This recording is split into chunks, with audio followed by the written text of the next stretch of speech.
যে ঠকে সেও কাঁদে, আবার যে ঠকায় সেও কাঁদে। পার্থক্যটা হচ্ছে দুদিন আগে আর পরে। কেন বললাম এই কথাটা ভাই? বর্তমান সময়ে এই বিষয়টা খুব বেশি প্রচলিত। আপনি তার দ্বারা ঠকছেন, সে আপনাকে ঠকাইছে, সে আপনার সাথে চিট করছে, আপনি তার সাথে চিট করছেন। একটা নর্মাল বিষয় সবার জন্যই। কিন্তু আপনি কি আপনার দিক থেকে কখনো এই কোয়েশ্চেনটা নিজেকে করছেন যে আপনি যার সাথে চিট করতেছেন সেও কিন্তু আপনার উপর ডিপেন্ড ছিল, সেও আপনার জন্য নীরবে কোথাও না কোথাও ঠিকই কান্না করছে, বাট আপনি তা দেখেন নাই, আপনি তা দেখার আগ্রহ প্রকাশ করেন নাই। কিন্তু কোনো না কোনো একটা সময় গিয়া এই যে আপনার জন্য সে কান্না করছে, এইটার রিভেন্স কি হয় ভাই জানেন? আপনিও কোনো না কোনো একটা সময় গিয়া ঠিকই কারোর জন্য কান্না করবেন, বা কারোর জন্য না হোক নিজের জন্য হইলেও খুব বেশি কান্না করবেন। একদিন আগে আর পরে।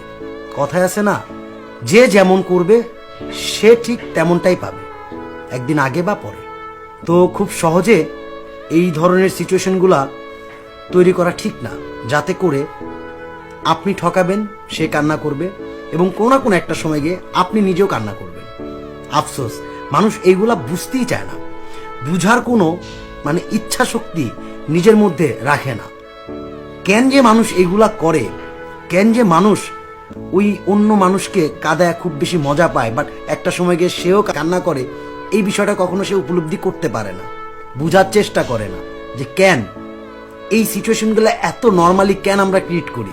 নিজের বিবেকে প্রশ্ন করুন যে কেন এই ধরনের সিচুয়েশনগুলো খুব সহজে আপনারা তৈরি করতে পারেন। এটা ভাই খুব খারাপ একটা বিষয়, খুব খারাপ। যেমন কর্ম তেমন ফল।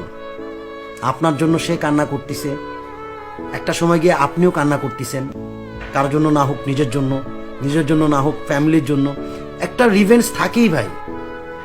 আর তাই তো বলতেছি ভাই, যা করবেন, যেই ধরনের ডিসিশন নেন না কেন, এটা আসলে একটা রিলেশন থেকেই বেশিরভাগ এই সম্পর্কগুলোর জন্যই হয়তো বা এই ধরনের সিচুয়েশনগুলো খুব সহজে তৈরি হয়।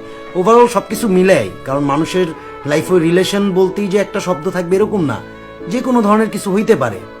বন্ধুত্বমূলক সম্পর্ক থেকেও তো ঠকার একটা বিষয় থাকে, গেমের একটা বিষয় থাকে, অনেক কিছু, ওভারঅল অনেক কিছু ভাই। তো যারাই যেই ধরনের ডিসিশনগুলো নেন না কেন, একটু শান্তি মাথায় নিজের মধ্যে চিন্তা কইরা একটা সিদ্ধান্ত গ্রহণ করেন।